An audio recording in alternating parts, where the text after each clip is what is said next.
The aftermath of Damian Lillard getting traded. A big time fight coming up this weekend. A big time fight coming up next month. And a whole bunch of other stuff to talk about, including marriage. Yeah, I'm going there again. The Stephen A. Smith Show coming your way right now.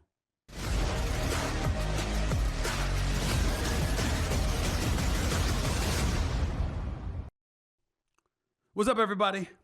Welcome to the latest edition of the Stephen A. Smith Show, coming at you as I love to do, at the very least every Monday, Wednesday, and Friday over the digital airways of YouTube. We're here in my studio thanks to our official studio sponsor, FanDuel Sportsbook.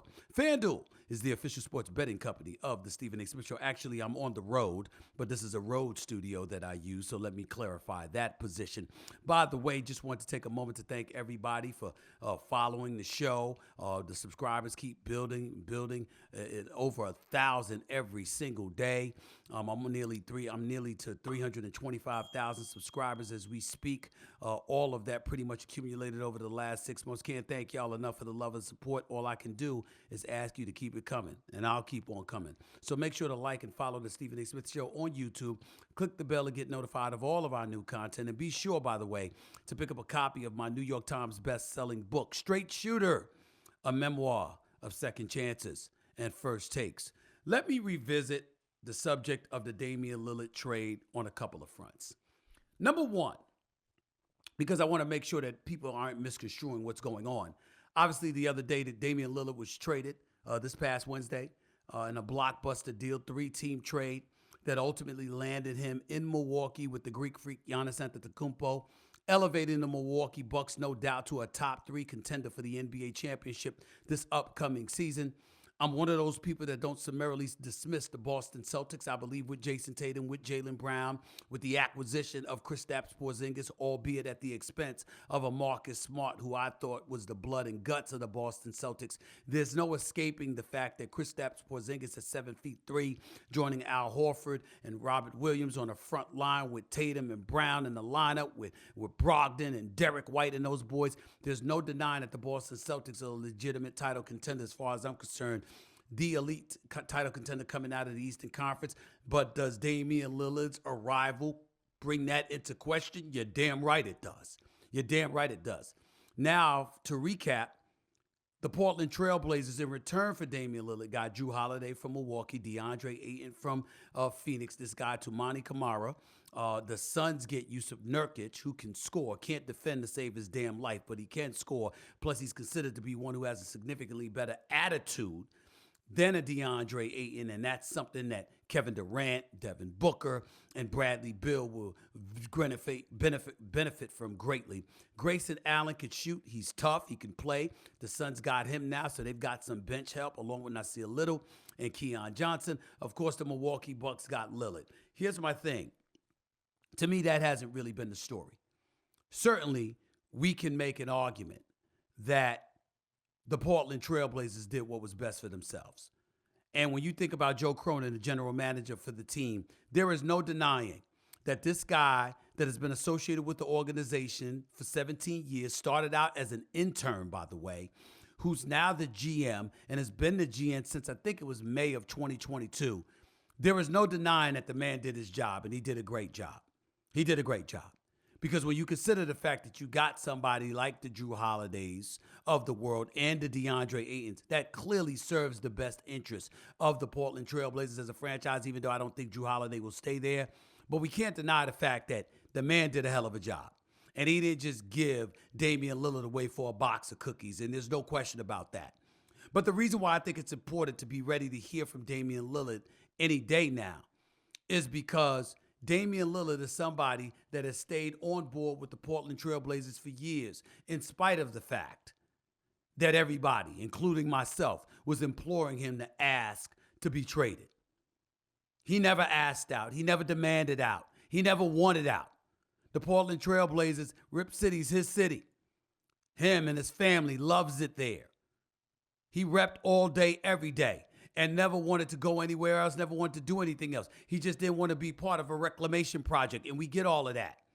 And the fact that they drafted Scoot Henderson, who plays the same exact position as him, goes a long way as well. Now, they didn't insult him by doing that. He knew they were going to take him because they were in the Victor Wembanyama sweepstakes, and the San Antonio Spurs ended up getting the number 1 overall pick, not Portland. Portland ended up with the number 3 pick. And because they ended up with the number 3 pick, they drafted the best prospect at the guard spot that they could find in Scoot Henderson, who is considered, NBA body, lightning quick, got skills, can score. Upside is great, and there was no way you're going to have him and Damian Lillard playing together. That's no different than Damian Lillard playing with C.J. McCollum. Well, guess what? They played, they were formidable, they won games, but they weren't going to win no damn championship. And so that's what it was.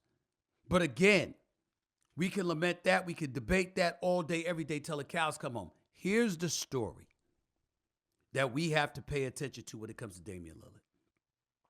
Was he lied to? Was he lied to?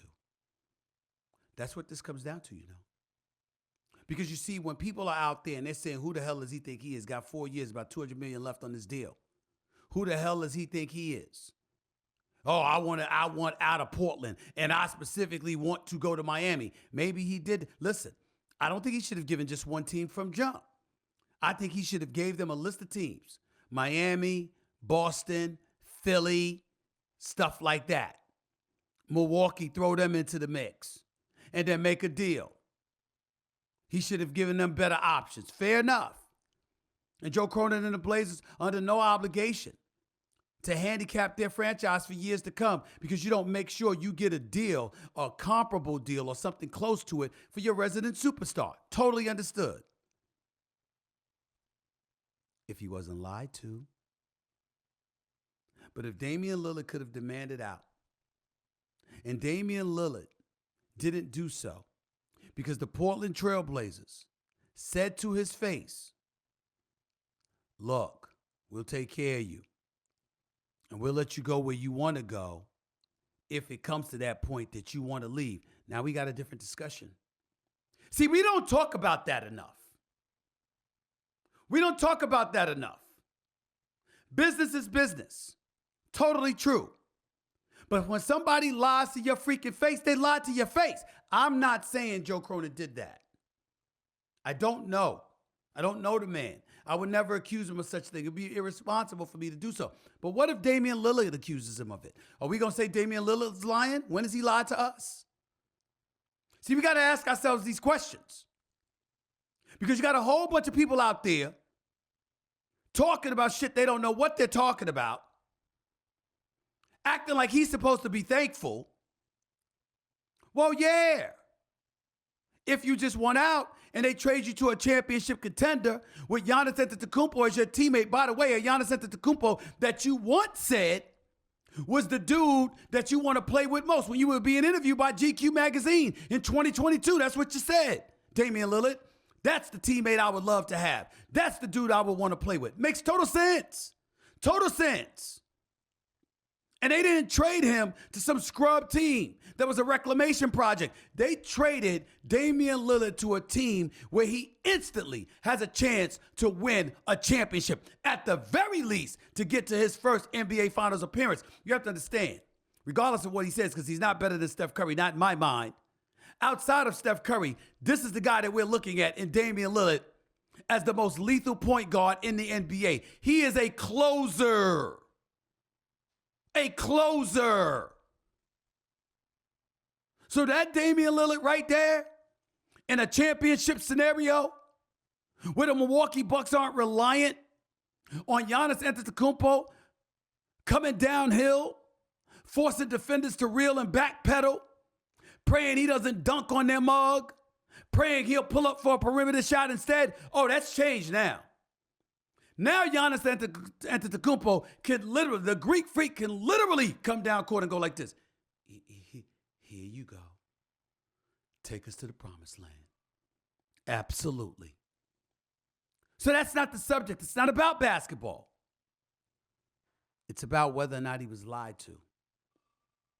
Because even though he wasn't James Harden who forced his way out of Houston and then forced his way out of Brooklyn and then tried to force his way out of Philly, even though he hasn't been that dude who, by the way, is nearing the end, if James Harden, if you haven't realized that you are, It's not just because of your skill set. You went to Houston and tried to sell yourself as wanting to be the dude that led the league in scoring 3 or 4 times years ago. They weren't having it. That's why they went the route of Fred VanVleet.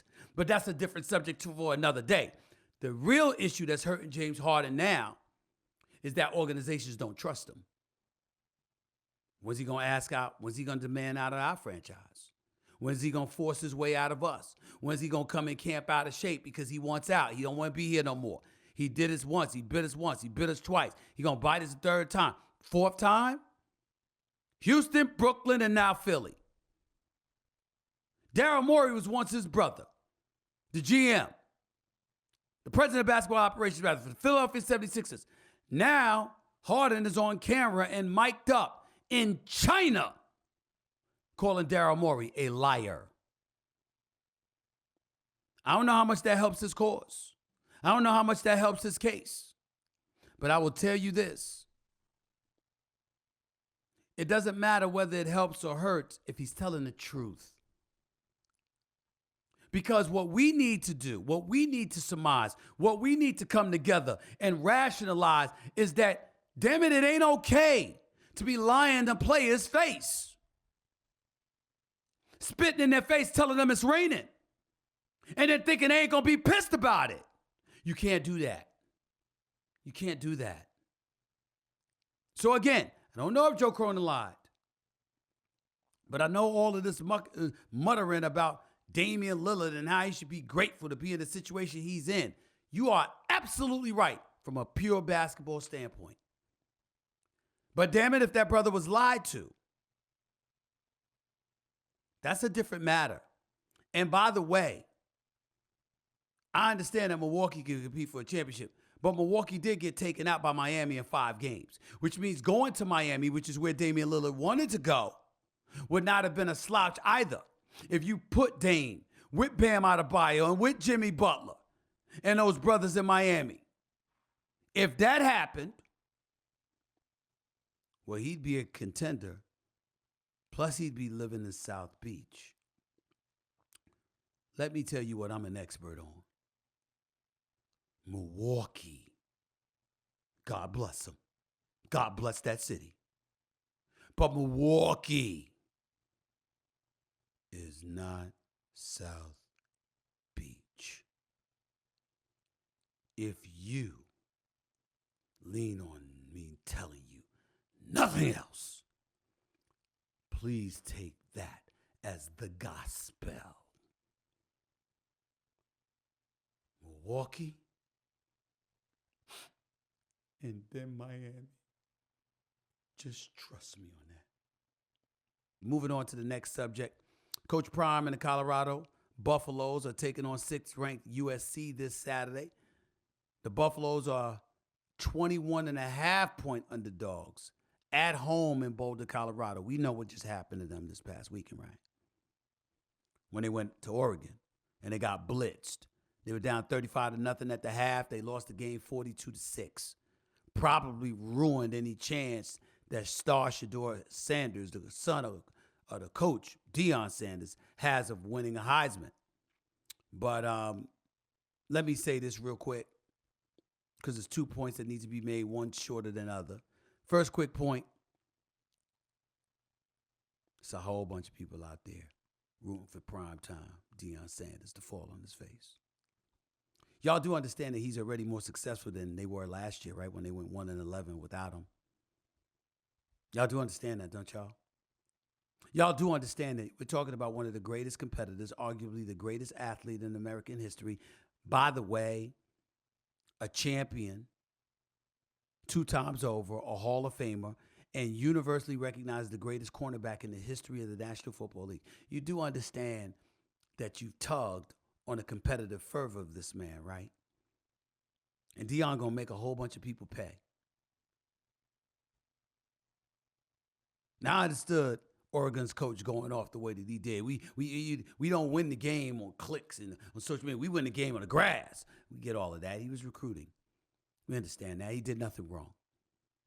He did nothing wrong. But all I could think about was, what if Deion Sanders had those 7 to 8 dogs that he says he's away from really, really being to that upper level? What if Deion said, see, I don't know if you're going to get them. If he could get them to come to Boulder, Colorado, that would be sensational. Me personally, if Deion Sanders had the opportunity, University of Florida, because Florida State, his alma mater, snubbed him, I'd love to see him there, or I'd love to see him at Texas A&M. That's oil money down there. That's oil money. I'm just saying. But to get back to a deeper story, you got people that were rooting for primetime Deion Sanders, ready to rub it in his face. I wonder why that is.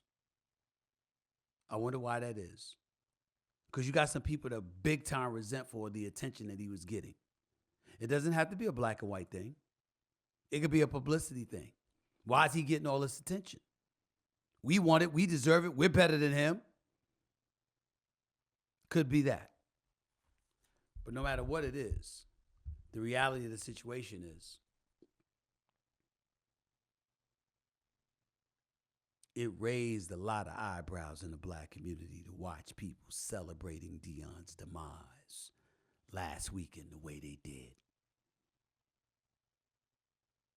And that coach for Oregon, remember, he knew what he was doing.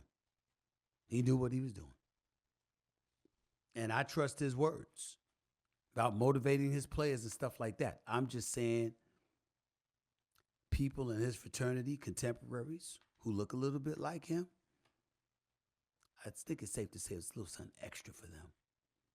Really think it's safe to say that. By the way, though, I'm glad this is a beautiful story right here, because this was addressed.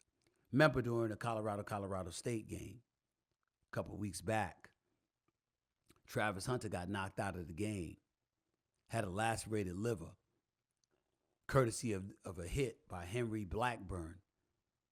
And because of that hit that Henry Blackburn for Colorado State laid on Travis Hunter, there were actually folks out there sending death threats to Henry Blackburn, which is ridiculous. See, some punk-ass people out there, I swear, they're some punks. So they can say anything on social media, have you scared and all this other stuff. You're playing a football game. Nevertheless, here's what happened. The two of them got together. I don't know whether it was on a podcast or they just filmed it or whatever the case may be, but they got together, Travis Hunter and Henry Blackburn. I want y'all to take a look at this. These are kids, mind you, young adults, but kids in the eyes of most. And look at how they conduct themselves. Check it out. We got a special guest. Come on in, man. What's up with you? What up? How we doing? Good. You know, just making sure my guy's straight. Yeah. You know, just making sure he's good, checking in with him. I know we talked after the game on the phone and then through the DMs and stuff. And made this happen for the people that love to see negativity. This ain't a negative video, man. It's great positive. I feel like if that didn't happen, we wouldn't be here right now. So it's a blessing that happened. Yeah. So now we can show people the other side of football. Amen. It's football. It wasn't a cheap shot. It might have been an excessive hit. It might have even been a hit that Blackburn should have been ejected for. But it was in the context of football, you damn idiots. I'm talking about those who are throwing out death threats. That's who I'm calling idiots. The worst words to call you, and you deserve it, but I'm not going to do it here. He's playing a football game. And that comes with it. That's controlled violence. That's all that happened. Right? Didn't take out his knees. Didn't lunge into his head and nearly decapitate him. Hit him with a shot in the midsection, above the knees, below the neck. And major props to Travis Hunter for embracing it the way it is. And you know why he did it, right, y'all? You know why he did it? Because he knew, just like Henry Blackburn knows, there's no cause for threats. There are people out here who simply don't have a life, and they're looking for an excuse to have one. And trying to bring fear and rain fear down upon others is what is what gets them stimulated. They even went bowling afterwards. Even though if I was Travis Hunter, I would chill with the bowling. You had last rate delivery. You might want to chill out with all that. Relax. Take your time. Get yourself ready for the football field. And just do it that way. But I'm just happy that they worked it out. I'm happy that all of that is okay. And I just wanted to say it's a beautiful, beautiful thing. And it's a damn shame when youngsters have to show grown-ups how to act like grown-ups. We're supposed to be teaching them. And far more often than not, these young kids are teaching us. Let me move on to my next subject, because former UFC heavyweight champion of the world, Francis Ngannou, is training with boxing legend Mike Tyson for his fight with Tyson Fury. I believe the date is October 28th. I've heard a lot of noise about his sparring. Here's what I told my producers. I don't want to see the video up front. I want to see it live. I want to watch it while everybody else is watching it. I want to see it in real time so I can react to what I'm seeing. Francis Ngannou is not a boxer. He's a champion in the heavyweight division in MMA. If he was in an octagon with Tyson Fury, he'd take him out in 30 seconds. But because this is boxing, what do you think Tyson Fury is going to do to him? Tyson Fury is ESPN's number 7 pound-for-pound boxer on the planet. Ngannou has no professional boxing experience whatsoever. Both men weigh about 270 pounds.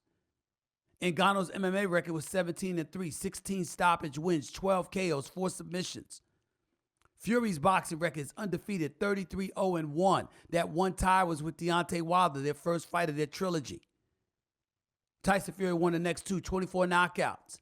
And by the way, per ESPN, Fury and Alexander Usyk have signed contracts for an undisputed heavyweight championship fight in Saudi Arabia for December 23rd or sometime in January. I mean, damn. Talk about expecting nothing from Francis Ngannou. Why would you do this if you're Tyson Fury? Clearly, you're not expecting any Francis Ngannou to cause you any kind of problems whatsoever, right? By the way, Usyk is ranked number 3, pound for pound. Fury is ranked number 7. I don't know how that's possible. Usyk should not be ranked ahead of Tyson Fury, but that's just me. Nevertheless, let's see this video of Francis Ngannou sparring, training for this fight. I got to see it for the first time. Let me take a look. Okay, I don't like the jab. It's kind of soft. And we know ain't nothing soft about Francis Ngannou. Okay, double jab right there. Okay, all right. See, the problem is Tyson Fury ain't going to let you get that close. He's going to use that reach. Okay, let's see. Now, Francis Ngannou is powerful. Look at Tyson. Okay, let's see that. Yeah, Francis Ngannou got a lot of power now. If he hits Tyson Fury, oh, yes. Okay, I don't think that's bad. People talking about like he can't. Well, first of all, we all know Francis Ngannou can punch. What I'm pleased at is that we're seeing him throw straights. He's not throwing haymakers and throwing wild and leaving himself open to miss, and then Tyson Fury catches him. But I just don't believe a guy that's used to using his fist, his arms, his legs, wrestling, kicking, etc. I just don't believe that you can turn around and get in a boxing ring with the likes of Tyson Fury. Now, if Tyson Fury is smart, he ain't going to play with him the way Floyd Money Mayweather played with Conor McGregor. Because Floyd Money Mayweather literally predicted to me he was just going to get in Conor McGregor's face, make him push off to throw punches, because that's what strikers love to do. He was going to wear him out, circle him around the ring enough times, and by the 4th or 5th round, he said Conor McGregor's not going to have any legs, and he'll be there for the pickings. And that's exactly what happened. In the case of Francis Ngannou, Tyson Fury can't afford to keep him around. He's got too much power. You got to get rid of him. You just have to. You just have to. Last item on the docket. Tyreek Hill, superstar, because he is a superstar. Lord of mercy. Fastest man in the NFL, running 24 miles an hour. Tyreek Hill, I don't know if y'all saw this the other day, but he was doing an interview, and somebody asked him his career aspirations after football. Look at what Tyreek Hill had to say when asked that question. Nah, when I retire, bro, I really want to be a porn star, though, bro. Like, dead serious.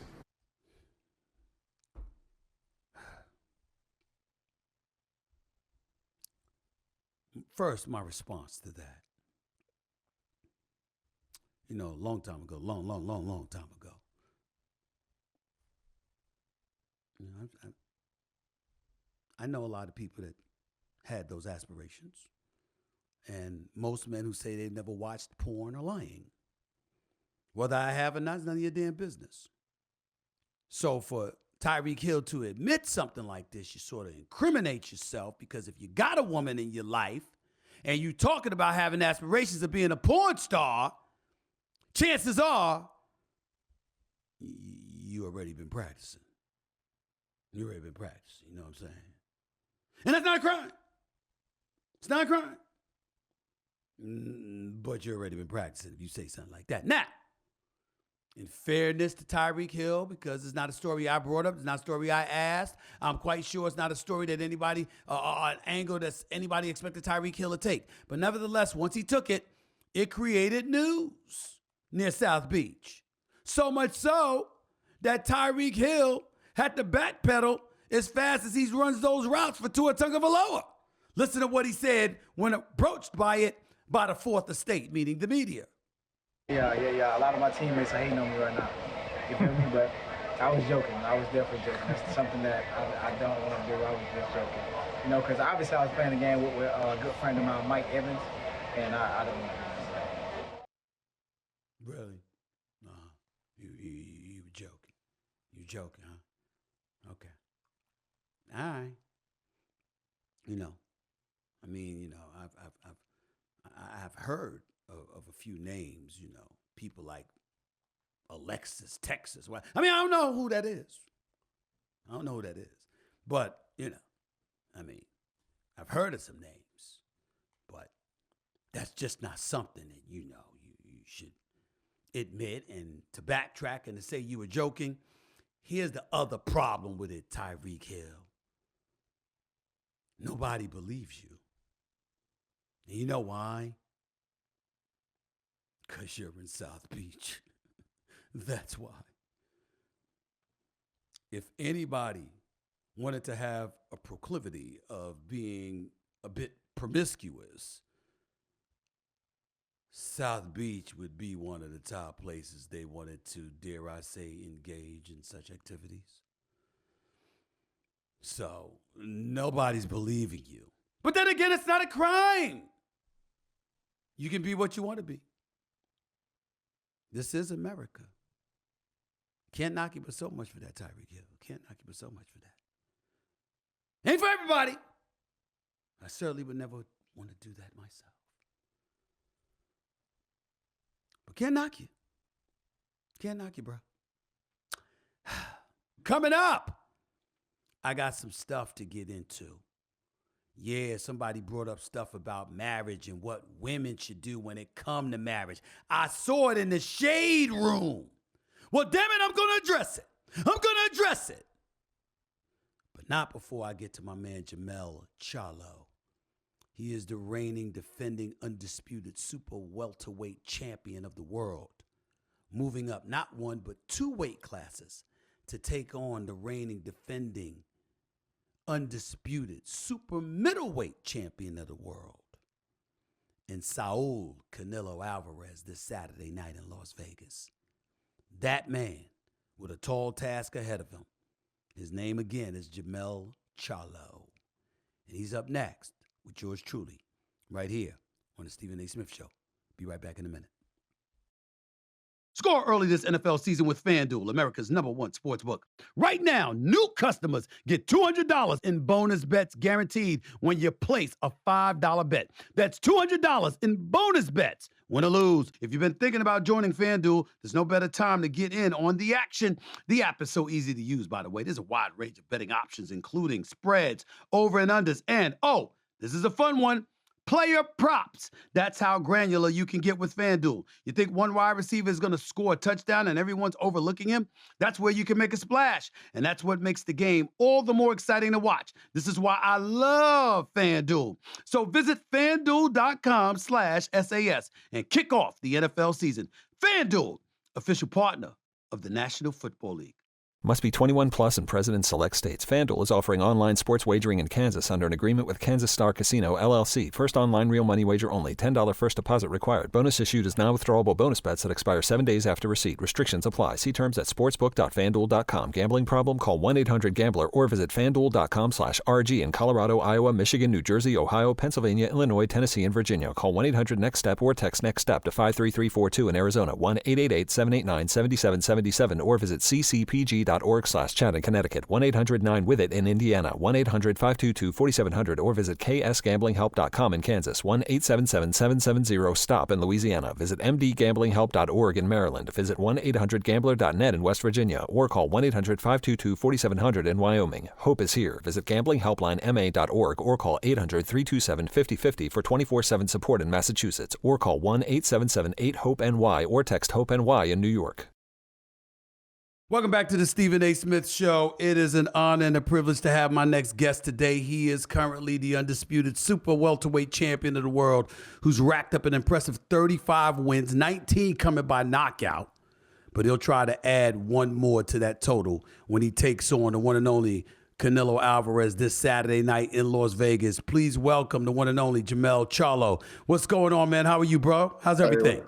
Life is good. Can't complain. Ready to fight. Well, first of all, first order of business, thank you again for coming on First Take a few months ago, my man. I got good ratings. I got good ratings. When you showed up, I got good ratings for that. So I want to thank you for that, all right? Hey, that's what it's all about. You got a big fight, without question, the biggest fight of your career coming up this Saturday night. How are you feeling right now? First things first. You know, I feel good at the current moment. You know, every day get closer. You know, you probably lose a good 30 minutes or an hour of sleep because, you know, it's nerve-wracking. And just ready to get it on. When they talk about Jermell Charlo, you've heard the noise. You're moving up 2 weight classes to fight one of the greatest fighters in the world today in Canelo Alvarez. A lot of people are looking at you. You're a huge underdog for this fight simply because you're undersized. That's what they say. To that, you say what? If you know how to bet, and I'm such an underdog, take a chance because I'm taking one. We all gonna be risky in this thing, and I'm no pushover, and so you got a good chance of coming out. Fortunately. To beat Canelo Alvarez, what does Jermell Charlo have to do? You know, I got to stick to my game plan. I really got to listen to my coaches. I got to adapt immediately and take him out of doing what he want to do. Put him in a dogfight. Put him into a fight where he just make it hard for him. If it's chasing me down or if it's trying to push me back, whatever his objective is, just completely stay on top of it. Stay focused the whole fight. When people, you know, when you've talked to people about this fight, Jermell, you've said this is something that you've wanted for a long time. We were all under the impression, and by the way, you called out ESPN for this, and you were right to do so. I work for ESPN on my day job, for crying out loud, and I know you were absolutely right to call us out because I actually thought he was supposed to fight your brother. That was the super middleweight. It wasn't supposed to be you, and you stepped in to come to the rescue because your brother couldn't fight and stuff like that. And you were like, nah, it was always me. It was always me that was supposed. And I said, damn it, I'm one of those people who said that dumb nonsense. I stand corrected. I was wrong. He's right. He would know. You wanted Canelo all of these years. Why did you want him so badly? Of all the fighters, why him? Well, you know, at the time, we was both at the same weight division. Okay. Kind of domain at our weight division. Canelo was a champion. He was holding a few titles. And then as he moved up and made some changes, well, I always had the WBC. I was the next current champion after Mayweather for the WBC. And so after that, I realized that, you know, even at the current moment, there's nothing that I can really get out there to prove to anybody else at 154 why not take the biggest and the hungriest dog that the world says is the greatest fighter in the face of boxing? I could go and continue to fight mandatories and challengers and people that want to just get it on, but give me that opportunity to front line in boxing, but it is to become the best fighter in the world by fighting somebody like Canelo Alvarez. So it's like, you got to go through him first if you want to be the front liner. Set it up, please. That's kind of the mindset.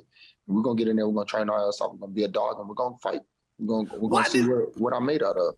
Why did you not convince him to come down to 160? Why you got to go up 2 weight classes? I understand coming up 1. I understand that. But why you have to come up 2? How come you couldn't get him to come down to 160?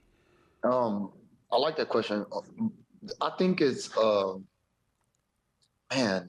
I think it would have extended negotiations. Okay. And I would have been passed up on that opportunity. And if it was something like just making that fight happen at 168, so well be it. Go ahead and go for it.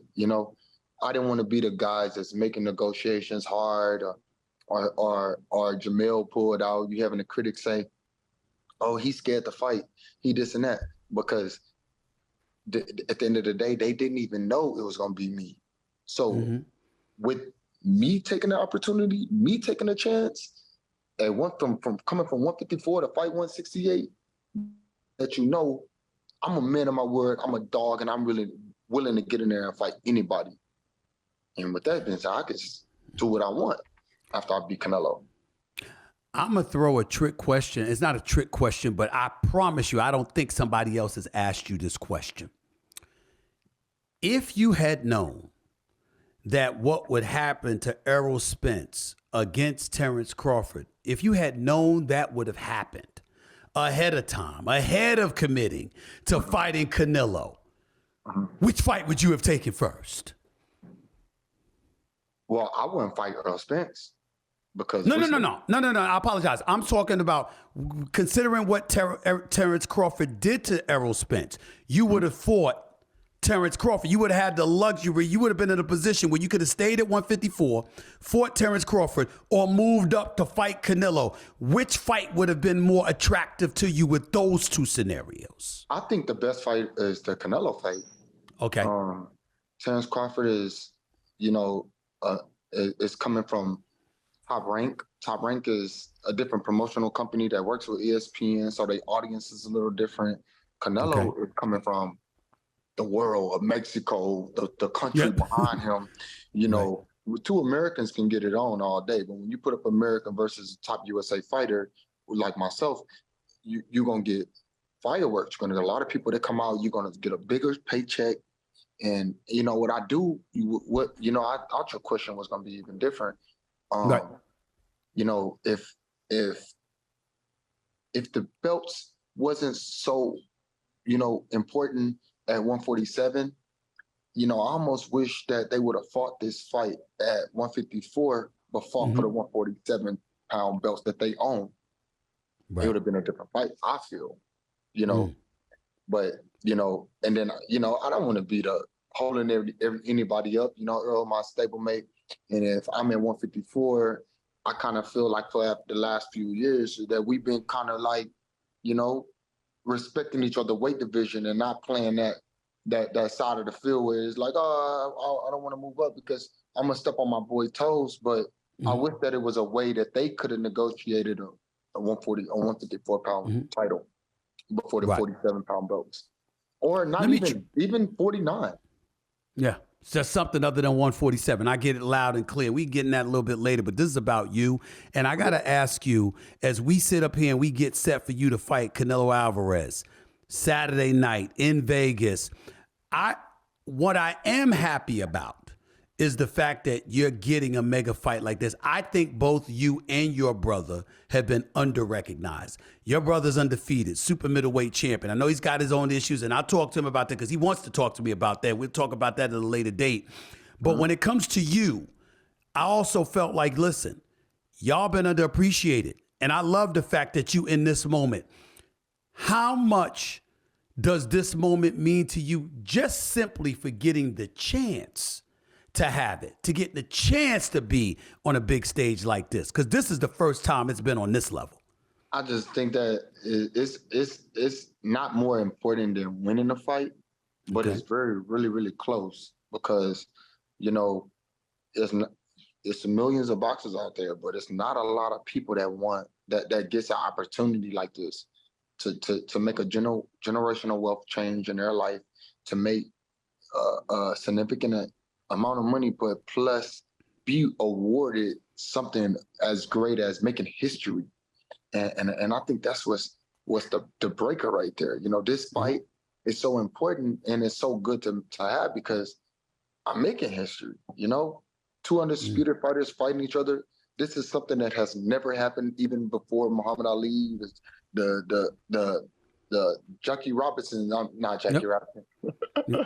Muhammad Ali, Joe Louis, the list goes on. Sugar Ray Robinson, all of these guys. Yeah. But the four-belt era, this is the first time two undisputed champions are fighting one another. Moving up to 14 pounds, 154 to 168. How difficult has that been for you? Well, it ain't been that difficult, you know.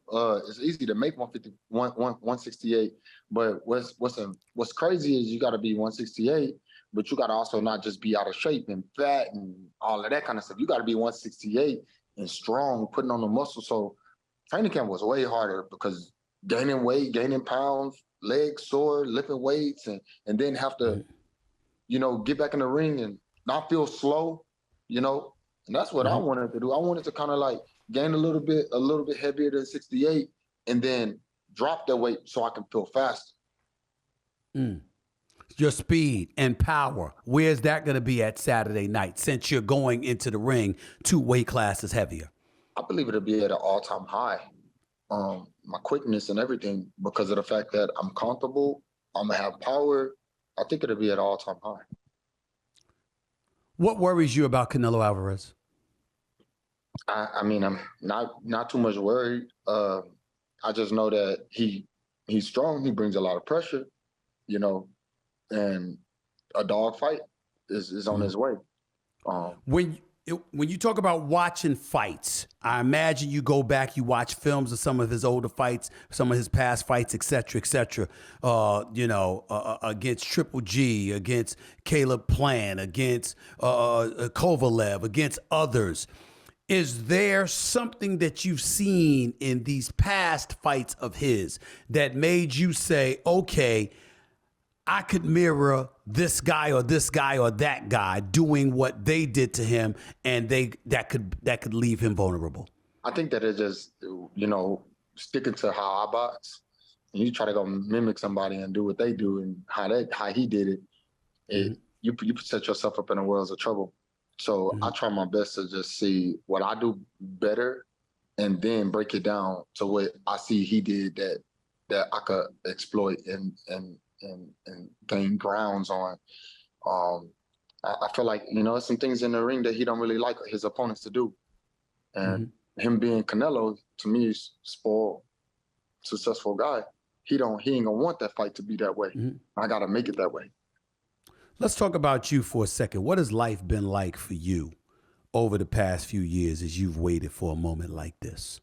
Put in your words what the struggle has been like, just constantly winning, but waiting for this opportunity that seemed at times like it would never come because you weren't getting the chance to get in the ring with the caliber of fighter like Alvarez. Man, it felt like I would never get an opportunity to fight Canelo Alvarez, or they'll see the Charlos. I thought we'd have moved on from that. So I never even thought this opportunity would present itself, but now it has. You know, the last couple of years, I feel like now I'm more calm. I get to relax because I'm getting what I want. You know, like a kid at a candy store. He getting what he want. He gonna walk around and just pick his items up and do it the way he want. But I'm before, you know, I was always a point to prove. You know, I feel like I'm in a great win-win situation right now, and I got that chip on my shoulder that'll never leave, and I don't gotta go out and prove that to nobody. That chip gonna always be there. That hunger gonna always be there. At first, you kind of got to make it known that you hungry. And that's the way I did it at 154. I wanted to be known that I was hungry, but it didn't have to be the Canelo. It could have been somebody else at the top. But just to prove that, you know, put a big challenge. You knock all of these other guys out, which I've done. That's how I became a champion, knocking them out. But then it's like, you still ain't done nothing. So what do I got to do to prove to y'all that I'm really who I say I am in this boxing world? And, beat the best guy. Who the best guy? You know, and that's what lead us here. But was this something about you that you felt was holding you back from getting that opportunity? Because you do seem a bit changed. You seem a bit calmer. I don't know if it's because of family. Is it because of friends? Is it because, you just been climbing the charts and knocking people out and you knew that eventually the time would come? But you do seem significantly more calm than you were a few years ago. Am I wrong in saying that? Well, I mean, as I got older, I got wiser. I became a little bit more patient with things. And, I'm not too, it's certain things that you want so bad when you're young, and when you get older, you don't even care for them type of things. So, at the earlier age, I was hungrier, feistier, wanted this because I wanted what I wanted, and now that I'm older and I get wiser, we don't need that. Let's keep it moving. And now I'm at a point that I want to prove a point in the ring and boxing. Nothing outside of boxing matters. And so I got everything I want: a family, kids, cars. I own my house, my cars. I own my life. I own my gym. I own a community of boxers, and I'm satisfied with that. So now I want to prove to my guys that are underneath me how to be great. I want to show them routes and ways to make it in our sport. Mm-hmm. Do you feel the same way about your brother, meaning that that's something that you want to prove to him as well? Because he's been pretty open about what struggles that he's had and how he's got to get his life on track or whatever. What do you think? I know what it'll mean to you to win this fight. What would it mean to him for you to win this fight? And what do you think it would do for him? I just know that my brother would be real proud of me. I think my brother, I don't want to, it's not a proving a point to him, because we can say who the better Charlo without even a Canelo fight. Right. And, my brother's my brother, he's good, but I always felt like little old me was better than him. That's just right. The competitiveness in me. And so, and I felt like anything he do, I can do it better. And so, and that's just how I am. And that's outside of not just my brother, that's anybody. So, but I know that if it can motivate him, I'll be really proud of that. I want that, if it can inspire him to want to get on that roller coaster that we on. But I think it's in due time. He'll be back in the game of boxing and fighting some of the top dogs. You win Saturday night against Canelo Alvarez. What will this do for your career in your eyes? They rank me as one of the top fighters in our era of, especially put me on a pound for pound list, 1 or 2. It'll rank me as a great, all-time great. My career will be remembered and rememberable. So I think that a fight with Canelo takes me way far above my horizon. I don't know what it can do for me. So I'm just expecting to be somewhere in a whole different atmosphere that other boxers are not. Are you moving up from 154 because you want to fight Canelo? Or I know that's true, but is it just because of that? Or is that a weight class that you hope to fight at in the future? 168, 160, come down to 160, whatever. You view yourself as a middleweight from this day forward. Is that where you are? Well, I feel like because I became undisputed at 154, it's like playing chess or checker. You can move that king across the board in different areas.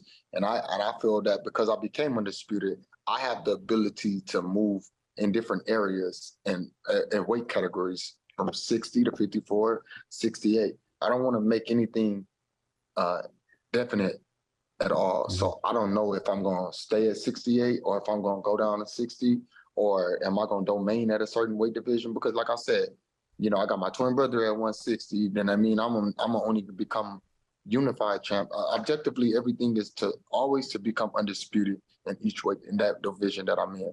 And so win undisputed at 54 and just bounce back the next fight and get undisputed at 68. That's the objective. I'm doing it.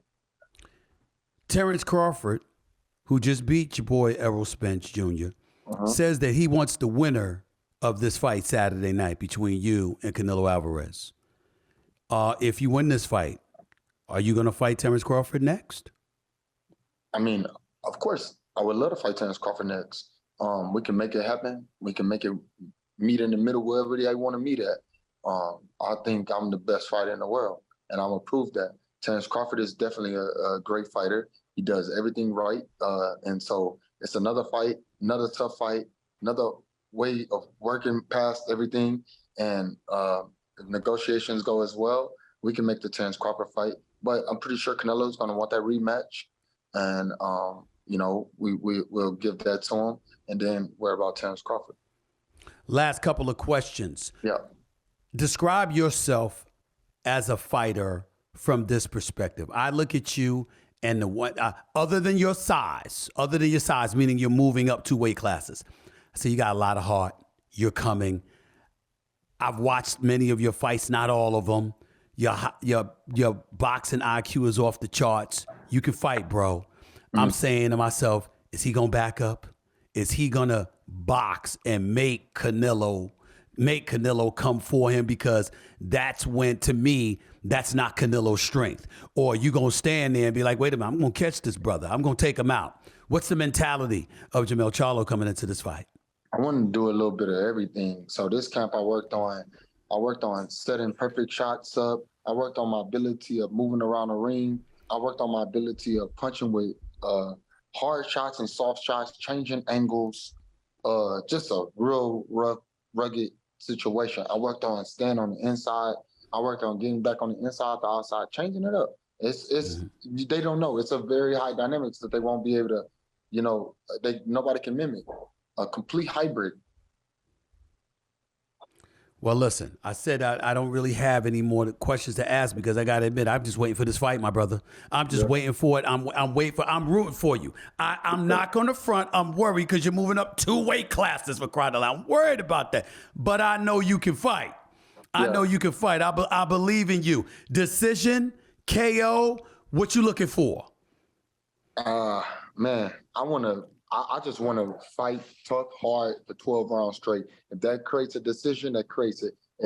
If he lasts, he lasts. I know you worry about the 2-weight division, but I wouldn't if I was you. I think I got it. But, this is what taking the risk is. You got to do that in order to be successful in boxing. Yeah. You really think you'd get a decision? I don't think you'd get a decision with all them folks from Mexico, man. I really don't. I worry about that. I gotta win the rounds convincingly, all of them. Okay. I mean, I strive for it. Hopefully, I can pull off more rounds than he can. Yes. That's the part of the decision. Yeah. Well, I'm rooting for you, and the bottom line is, man, you deserve this chance. You deserve it. You've earned it. You've waited long enough for it, to be quite honest with you. And by the way, the only thing that I've missed, because I watched all the All Access stuff and everything like that, I have to admit it was all right, but it was nothing like you when you were going at Tony Harrison. Boy, did you! Oh my Lord, it was nothing like that. Yeah, I wish Tony Harrison had an All Access. We didn't even have one for that, and it was still rowdy. Yeah, exactly. It was bananas. You wanted that bro you bad. Gotta give Canelo the respect he deserves. He's a king in the game of boxing. We can't really talk too much shit to each other because we both undisputed. We both did what we had to do. So now it's all about proving to the world who the best. All right. The one and only Jermell Charlo, the undisputed welterweight champion of the world, moving up 2 weight classes to try and claim the undisputed middleweight championship, super middleweight championship of the world. The one and only Jermell Charlo right here with Stephen A. on the Stephen A. Smith Show. Appreciate you, my brother. Thank you so much, man. The best of luck to you. Thank you. All right. Talk to you soon. Yep. No doubt. We'll be right back with more of the Stephen A. Smith Show in a minute. Welcome back to the Stephen A. Smith Show. Another story that I wanted to touch on. And first of all, let me say this. Thanks again to Jermell Charlo. I wish him nothing but the best. Again, I'm going to emphasize I'm a bit worried about him, to say the least, because he's undersized. He's moving up 2 weight classes, and Canelo's a monster. And I've seen him stalk guys that are just smaller or didn't have the power to take him out, and he just went after them. And that's how I look at him here with Charlo. Charlo, I know, has power. He's knocked out his last 5 opponents, etc., but he's the smaller guy moving out. I don't care how he looks when they're standing in front of each other. He's moving up 2 weight classes. So I'm worried about him. I just hope that he can box and move, because to me, that's how he beats Canelo. If he's standing right there in front of him, I think Canelo's too strong, too savvy for him. That's just what I suspect. But boy, I hope I'm wrong, because I'm rooting for Charlo all day, every day. I'm rooting for him. No disrespect to my Hispanic brothers and sisters out there, but I just like the Charlos. I just do. All right? Anyway, let me move on. Legendary rock star, Mick Jagger.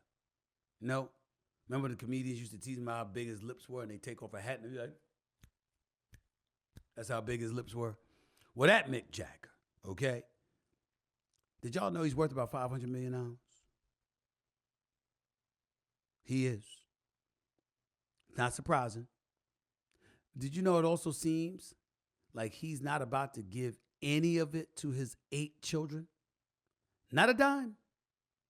Not a dime. Now, let's keep in mind, let's understand what we're talking about here with Mick Jagger. Jagger teased that the money should go to charity, according to an article in the New York Post, instead of his offspring. He also told the Wall Street Journal, quote, "The children don't need $500 million to live. You maybe do some good in the world." Jagger makes over $1.5 million a year in Spotify streams alone. Collectively, the Rolling Stones are worth nearly $2 billion. They've sold over 240 million albums worldwide. Here's what I would say to Mick Jagger. Damn, my man. You see, perhaps he spoiled his children as they were growing up. And you should. You should. They didn't ask to be brought into this world. And whatever life you can provide, provide it. You see his children up there, ages 52 to age 6. Now, how you going to sit up there and say a 6-year-old don't need it? Come on, man. In today's day and age, the 24 to 25-year-old, how about them? Now, you get in your 30s, 50s, okay, maybe. You can leave them something, though. You can leave them something. How about leaving them $100 million and giving the other $400 million away? You are their daddy. They all bear your last name. There are times that I don't understand what's wrong with some men. And I'm a man and a daddy. I don't understand it. Now, don't get me wrong. And I want to emphasize this too. There's a difference between a father and a daddy. Okay? A father, you help co-create. That's what you did. You played a role. As my father once said about me, I gave him my sperm. He actually literally said that. When my cousin asked him, "What have you done for Stephen?" He said, "I gave him my sperm." It's in my book, Straight Shooter. Check it out. He did say that. You have some men who are like that. Okay, that's a father. They ain't a daddy. A daddy is somebody that takes care of you, provides for you, protects you, takes care of you. That's a daddy. Anybody can be a father, but that's a daddy.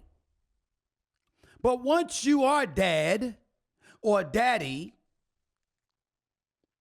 you got a responsibility to do the best you can for your children. And if you got $500 million, yeah, you don't have to give them everything, but you could give them something. They shouldn't be in this world having to struggle being your child. You didn't struggle. You were chilling, Mick Jagger. You were living your life. Making money, traveling the world. Having your pick of the litter at an abundance of things that you want. You lived a life of affluence. You weren't living in the projects once you made this money. They are your children. So I don't agree with that at all. And that's one thing that I want to say about the difference between a father and a daddy. But I also want to tell children out there this, particularly when it comes to dads. It doesn't mean much if you don't listen. Like if you want to do what you want to do, when you want to do it, how you want to do it, and you don't give a damn about what your parents say, specifically your dads, then you can't turn around and come with your hand out when things go awry, when you didn't want to listen. Now, that doesn't mean the dad gets to completely ignore you and give you nothing, because I don't think that's right. But am I going to be more favorable, or do I find that it should be more favorable to a child that listens, that obeys, that receives counsel, that strives to be the best that they could possibly be, not just for themselves, but in representing their parents? Yes, I think that child should enjoy a few more luxuries as an adult than a hard-headed one who's nothing but trouble. That I agree with. But none of them should just be left out in the cold. Come on, Mick Jagger. You better than that. You better than that, my brother. Come on, man. Moving on to my last subject of the day. You know, I have the video that I'm about to show you, in the interest of full disclosure, is a friend of mine. Her name is Eboni K. Williams. She's worked in media for quite a long time. I believe she's a lawyer by trade, highly intelligent, very beautiful woman inside and out. I've known her for years. And she used to work on Fox News. She's an author. She's done a lot of great things throughout the years. And when she opens her mouth, I think she's somebody that people need to listen to, because she has things to say. And she is far from ignorant, highly intelligent, brilliant, I might add, in so many different ways. And I have so much respect for her. But she said something on social media that I felt the need to address. Because, as we all know, it's basically being said that black women should be looking for their wedding rings.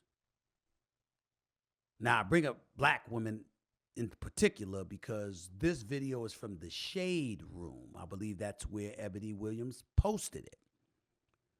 And that's a website that's inundated with black folks, specifically for the most part females, with a lot of different videos, issues, perspectives, takes, etc., etc. And my nephew just tipped me off to it. And I remember I took something from them last week, and I said, listen, any week I find something from the Shade Room that I like, I'm going to bring that up, because guess what? I'm a man, and I was raised by five black women, the greatest mother that I think has ever existed, and 4 older sisters who I love dearly. Not to mention, I got about 9 nieces. So I've been surrounded by black women all my life. 90 of my 100 living relatives, as of a few years ago, were women. Needless to say, I've dated a lot throughout my life. So, women have been an integral part of my life for quite a long time. Pretty much my entire life, in one capacity or another. Having said that, I wanted to play this video, and I'm going to tell you, I beg your indulgence. The video is 2 minutes long, but it's worth listening to by women and by men, even beyond the black community, but especially in the black community. Eboni K. Williams, she works for the Griot. She works for the Griot right now. Outstanding talent, highly intellectual, very beautiful, smart, really good people, by the way. I've known her for years. She's a friend. She said this. I can't wait till y'all see what she said. She works for the Griot now as well. But she used to work on Fox News too. That's how I got to know her. Good people. Listen to what she had to say here. The reality that needs to be said out loud is that as black men age, their desirability increases. Thus, their optionality of women is always expanding. And the exact opposite is true for black women.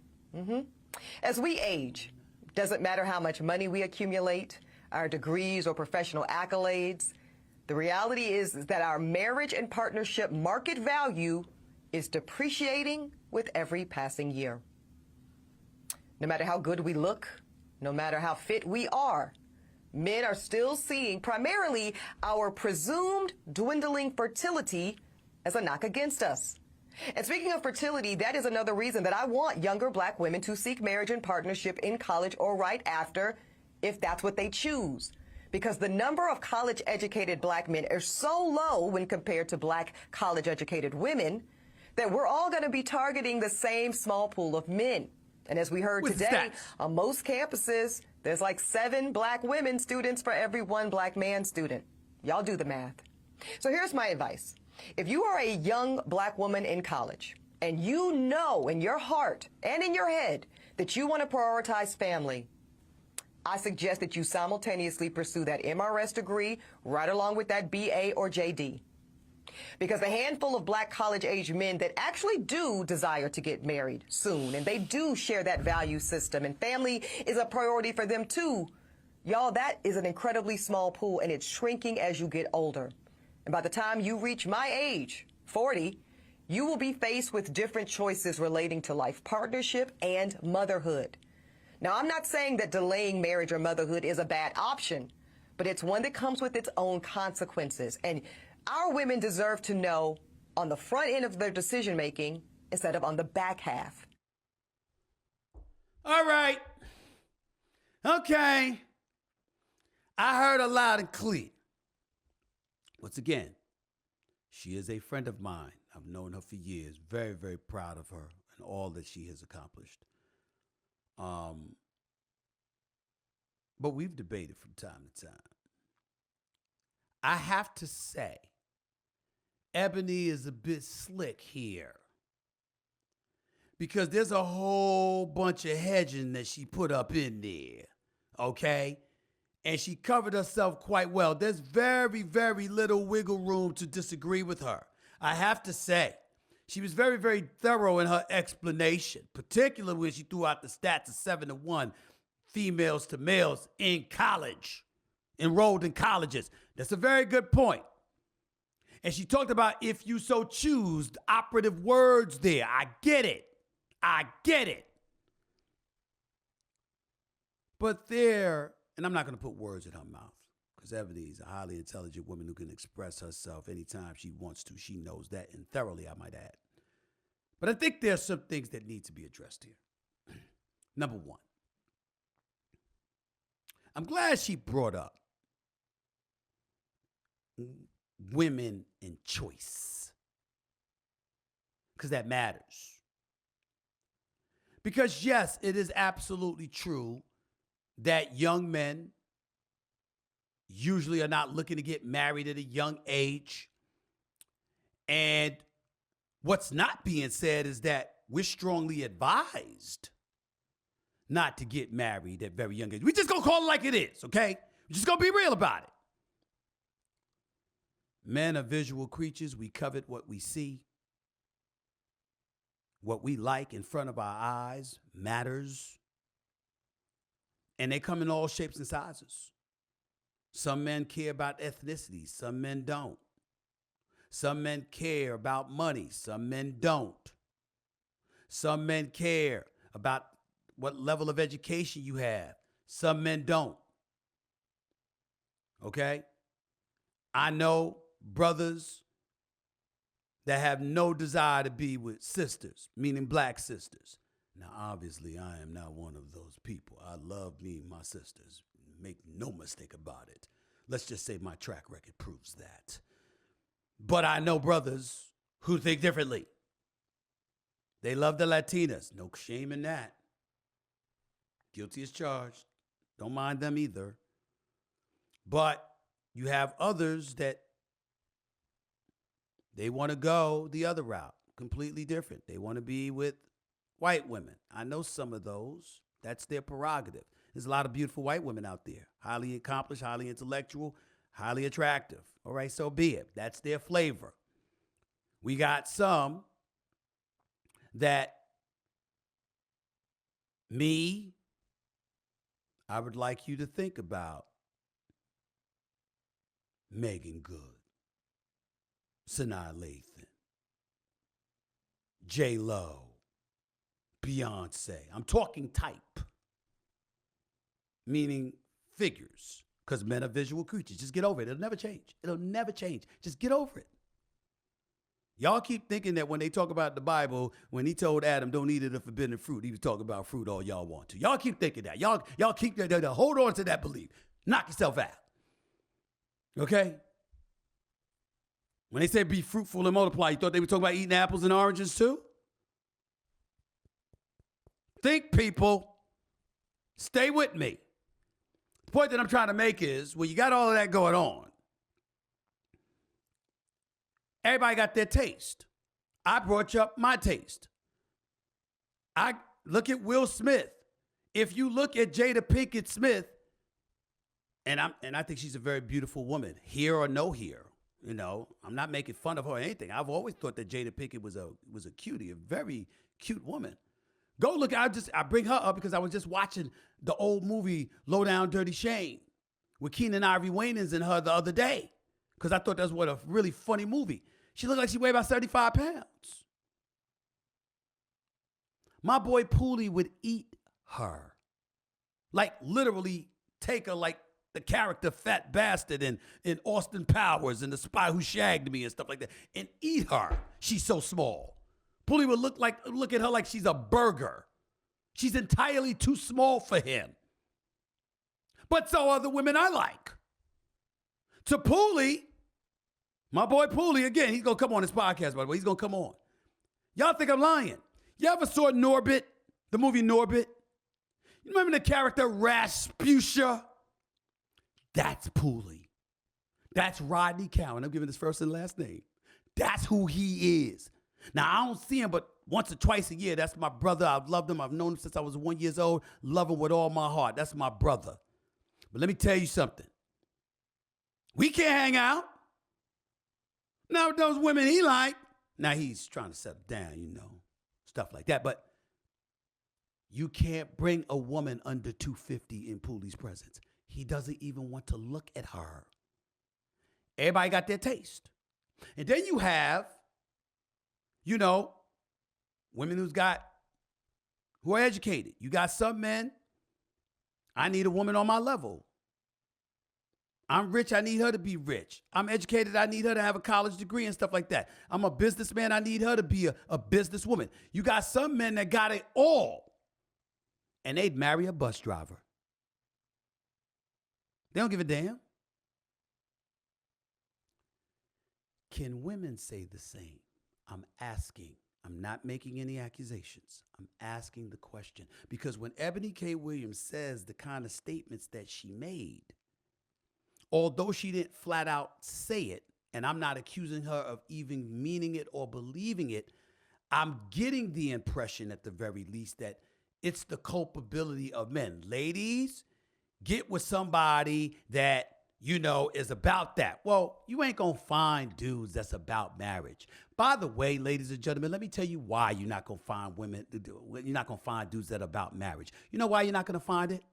Because men are not really interested in marriage. What they're interested in is you. And because it's you, they're willing to get married. You want to get married just to say you're married? You want to get married so you can have somebody home? If you have any kind of confidence in yourself as a man, it's not about marriage. It's about her. And because it's her, you're willing to say, I want you for the rest of my life. I can't even imagine being with anyone but you.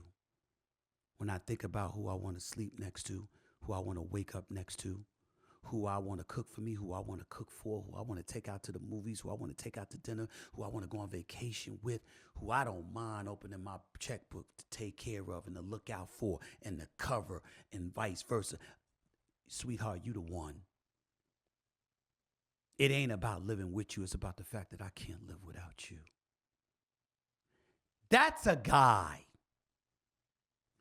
Are y'all that way? Eboni? Are y'all that way? I'm talking to women, not to you specifically, Eboni. I'm just speaking to women. That's the question that you have to ask yourself. See, when men can be or come across as a bit chauvinistic, never an excuse to be misogynistic. But to be chauvinistic, meaning I want a woman to play this role or that role in my life. When you are a woman and you are dating a man, understand that the things that you may capitulate to, you're not capitulating to it for a man. You're capitulating to it for your man, the man you love, the man you trust, the man you want, the man you crave. That guy is the guy you're making adjustments and modifications and alterations for, dare I say. That is what y'all have to get. And when you're getting that, when you understand that it's that person that you're making that exception for, that's not just anybody. That's why I'm challenging Eboni on what she's saying. Because if your mentality is to be married when you're young, because you think your cachet dwindles as you get older, the encouragement to get into that situation when you're young, that means you're after something other than him. And the second he suspects that, he wants nothing to do with you. Because men with our egos, we don't want you wanting us because of something. We want you wanting us because you want us. It's something about us. It's the crust of us that you can't get enough of. That's what we want.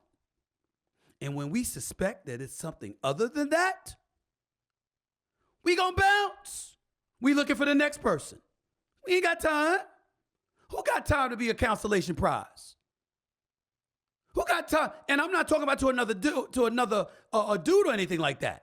I'm talking about consolation prize to your wants. Well, I really like you, but I really want marriage. I really like you, but I really want a kid early. I really like you, but I really want to have this before I start my career. Well, that don't have anything to do with him. He's a tool and a conduit to utilize at your discretion for as long as you need him to get what you ultimately want, when in fact, he wants to be the one you want. And you know why you can't fault a man for that? Because that's what you want him to feel about you. So it's only right. So in the end, all I'm saying is, understand that. When you're encouraging some girl to get married when you're young, let's call it what it is. What if you wanted to get married, but for some reason the brother went broke? You sure you ain't gonna change your mind? What if you looked at him and you desired him in the whole bit, and you wanted him and you had marriage and all of this other stuff, the visions of grandeur in your eyes and in your brain and in your heart, and dare I say, you hooked up with him and he couldn't get it done? Now, on that note, I'm definitely not talking about myself.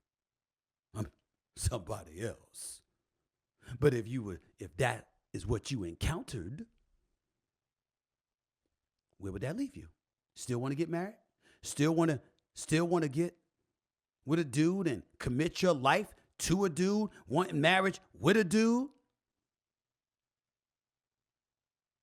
that couldn't do anything but tickle you? As opposed to other things? We got to be careful about what we're saying to ladies. Just a thought. My attitude is, all of that stuff that Eboni just said absolutely applies. If you believe, or once you believe, you have found the man you know unequivocally that you want. That guy, without a doubt, that you know you want, everything Eboni said is absolutely correct. But that can't be preceded by youth in college, biological clocks ticking, career aspirations, and all of this other stuff. Because if that comes before knowing definitively you truly want him, he will spot it and he will cancel your ass. Whether it be directly by breaking up with you or indirectly by finding other places to go until he finds what he wants. Remember I said that. Remember I said that. This your boy Stephen A. talking to you. And I can give the advice because guess what? I'm experienced enough too and I'm old enough too. And I ain't never been married because I didn't want to get married. I was engaged twice, but I decided against it. And I will get married someday. I intend to. But when I feel it's right, not a second before. That's how I roll. That's how most men roll. It's just the truth. Questions on Twitter before I get on out of here. At Swanee Hypno. Right? Are the Lions contenders or just playoff fodder? I think they're contenders. They got a quarterback in Jared Goff who minimizes mistakes, even though he threw an interception in the first quarter on Thursday night. The brother minimized mistakes. He went to a Super Bowl before. They got a running game with David Montgomery. They got receivers. Jamison Williams eventually will be back. And now this year they got a defense. And I love Coach Campbell, Dan Campbell, and the culture he's infused in this franchise. They haven't won a division title since 1993. In that span, the Green Bay Packers have won 15 division titles. But they spanked Green Bay last night. They beat them the last 4 times. They're 6-0 in their last 6 games against NFC North opponents, and they ain't playing. The Detroit Lions, I think they're one of the top 4 or 5 teams in the NFC. Got to look out for them. Next question. At Coach_SOOS writes, did Portland purposely take a worse deal from Milwaukee to spite Dame in Miami? I don't think we can say it's a worse deal. Having DeAndre Ayton and Drew Holiday and first-round picks, I don't think you can say it's a worse deal. Did they lie to Damian Lillard? That's the question. Did they lie to him by saying if he wanted to go to Miami, they would send him to Miami? Yes or no? That's the question.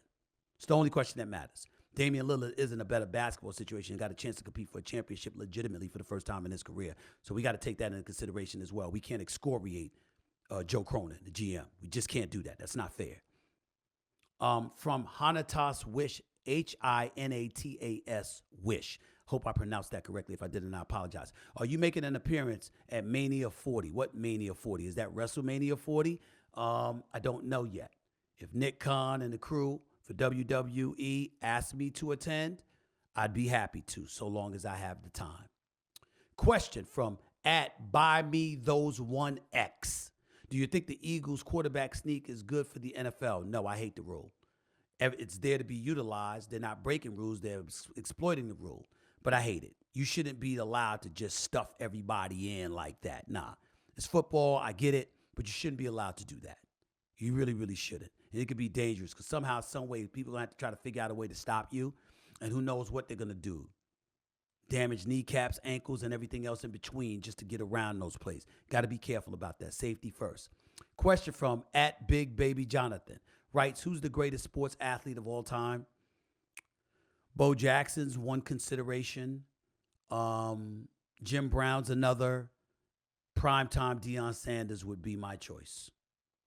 I just think that he's the greatest that I've ever seen. He was an all-state basketball player in high school. He was an all-world cornerback and kick and punt returner in college and the pros, not to mention playing wide receiver as well. The man I've never seen anybody like him. And listen, remember when he was playing football in the afternoon and then went and played a game at Yankee Stadium that night for the Yankees? It wasn't like he was some baseball player playing in the minor leagues. He played for the Atlanta Braves, played for the New York Yankees. Did that, and on top of it all, was playing football as a superstar and the best in the game. Primetime Deion Sanders, to me, is probably the greatest. That's just how I feel about it. Time for me to get on out of here. I appreciate y'all time. Thank y'all so much. I hope y'all enjoy y'all week and keep on watching. This is the latest edition of the Stephen A. Smith Show. You can watch me at the very least every single Monday, Wednesday, and Friday over the digital airwaves of YouTube. Please make sure to continue to like and follow the Stephen A. Smith Show right here on YouTube. Just click the bell to get notified of all of our new content. And by the way, be sure to pick up a copy of my New York Times bestseller, Straight Shooter, a memoir of second chances and first takes. Love y'all. Appreciate y'all. Keep the love coming, all right? Until next time, this is Stephen A. signing off. Peace and love. Enjoy your weekend.